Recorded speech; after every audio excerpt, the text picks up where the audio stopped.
Jo, mám něco na srdci, musí to ven.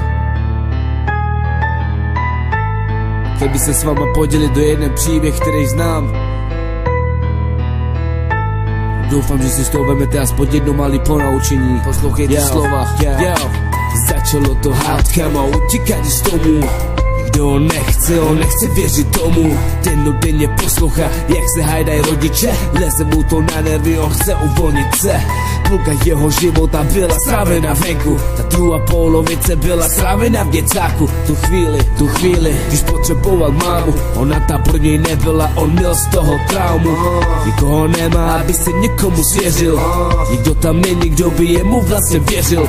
Dostával bitky a slyšíš, jak křičí: nechte mě, ale oni ho měli v píči. Dostával bitky, rány a šupy, leží na zemi a ještě dostává kopy. Stane ze země a otřesne slzu, řekne si, že proč normálně žít nemůžu. Protože život není spravedlivý, všechno to je v píči. Vybere si svý soupeře a pomalu je ničí. Už to v sobě dusím, musím to ze sebe pustit. Proč mladí cigáni už nechtějí jinou cestu zkusit? Protože život není spravedlivý, všechno to je v píči. Vybere si svý soupeře a pomalu je ničí. Už to v sobě dusím, musím to ze sebe pustit. Proč mladí cigáni už nechtějí jinou cestu zkusit?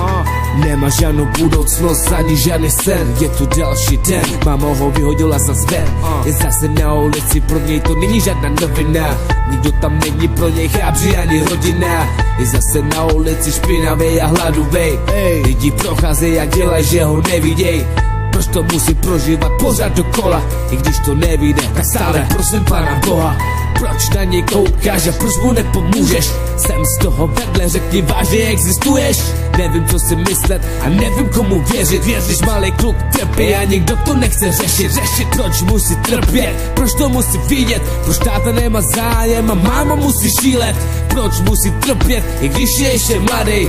Bůh mu nepomůže a lidi na něm věří. Protože život není spravedlivý, všechno to je v píči. Vybere si svý soupeře a pomalu je ničí. Už to v sobě dusím, musím to ze sebe pustit. Proč mladí cigáni už nechtějí jinou cestu zkusit? Protože život není spravedlivý, všechno to je v píči. Vybere si svý soupeře a pomalu je ničí. Už to v sobě dusím, musím to ze sebe pustit. Proč mladí cigáni už nechtějí jinou cestu zkusit? Z toho všeho je už úplně zničený. Nemá na to psychiku, s nervama dodělaný. Leze mu to na hlavu, už má toho dost. Potom vidí drogy jako jedinou možnost. Poprvé to vyzkoušel, koupil, dal si pervitin. Konečně se uvolnil a žádnou bolest necítil. Musel na to vydělávat, začal dělat čorky. V 14 letech už řešil jenom drogy.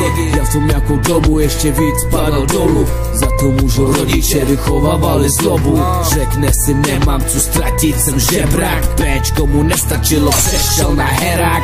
Našel si partu, který v tom už dlouho jeli. Stačilo El Paso a na herák už měli. Že to nezvládne, oni tušili. Naměřil to, natáhl to a pusil do žily. Spadl na zem, srdce mu začal točit. Srdce se rozbušilo, převratili se mu oči.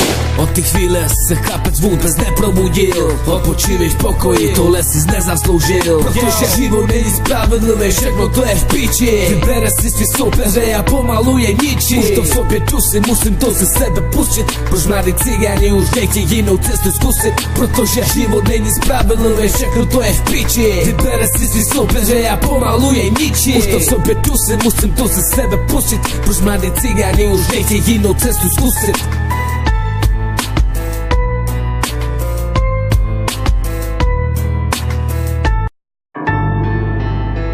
Jo, mám něco na srdci, musí to ven. Chtěl bych se s váma podělit do jeden příběh, který znám.